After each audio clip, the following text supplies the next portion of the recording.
ఇదిగోండి ఇలా బకెట్లు 2 బకెట్లు ఇద్దరు పిల్లల్ని కాళ్ళు చేతులు ఇలా కట్టేసి తలకాయ ఇలా నీళ్ళలో ముంచేసి చంపేశాడు. ఏంటిది? యాక్చువల్‌గా ఈ టాపిక్ మీద నేను కరెక్ట్‌గా మాట్లాడతానని అనుకోవట్లేదు. కాకినాడలో ఒక తండ్రి తన ఇద్దరు కొడుకుల్ని హత్య చేసి తర్వాత తాను కూడా ఆత్మహత్య చేసుకున్నాడు. తన ఇద్దరు కొడుకుల వయసు వచ్చేసి సుమారుగా 6, 7 ఏళ్ళు ఉంటుందంతే. ఎందుకు హత్య చేశాడంటే వాళ్ళిద్దరూ సరిగ్గా చదవట్లేదంట. వాళ్ళకి చదువు సరిగ్గా అబ్బలేదంట.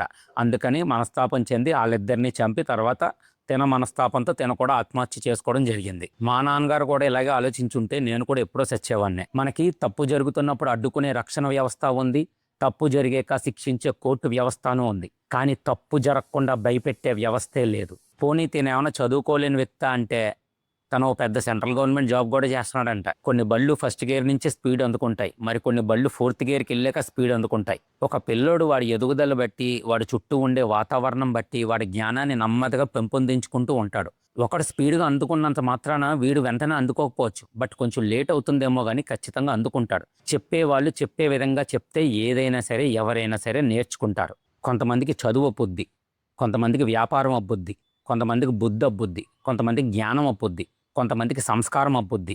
కొంతమంది 5 ఏళ్ళకే రాణిస్తారు, కొంతమంది 10 ఏళ్ళకే రాణిస్తారు, కొంతమంది 50 ఏళ్ళకి రాణిస్తారు. ఎవరి టైం వాడు వచ్చే వరకు ఓపికగా ఉండాలి. మనం ముందే వాడిని రుద్దేద్దాం, ఇలా తయారు చేసేద్దాం, మనం ఏమైనా చెక్కేసి వెళ్ళిపోవాలమా వాడిని పట్టుకుని చెక్కేయడానికి?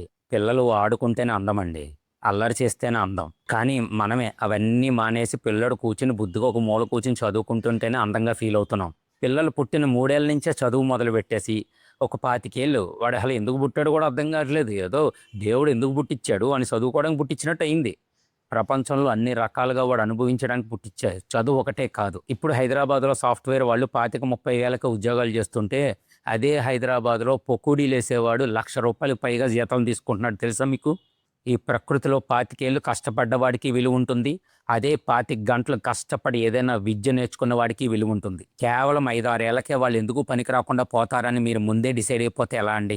అప్పుడప్పుడు సినిమాలు చూడటం కూడా మంచిదే. చిన్నప్పుడు వీడు తారే జమీన్ పర్ సినిమా చూసుండడు. చూసుంటే ఈ విధంగా చేసి ఉండేవాడు కాదు. చిన్నప్పుడు Thomas Alva Edison poor student అని చెప్పేసి వాళ్ళ అమ్మకు ఒక లెటర్ ఇచ్చి వాడిని ఇంటికి పంపించేశారు. వాడు ఇంటికి వచ్చిన తర్వాత ఈ లెటర్ ఏంటమ్మా అని అడిగితే స్కూల్ వాళ్ళకి నిన్ను చదివించే అంత జ్ఞానం లేదంటమ్మా, రేపటి నుంచి నువ్వు ఇంటి దగ్గరే ఉండి నీకు నచ్చింది చదువుకో అని చెప్పింది వాళ్ళమ్మ. పిల్లల మీద నమ్మకం అంటే అలా ఉండాలి.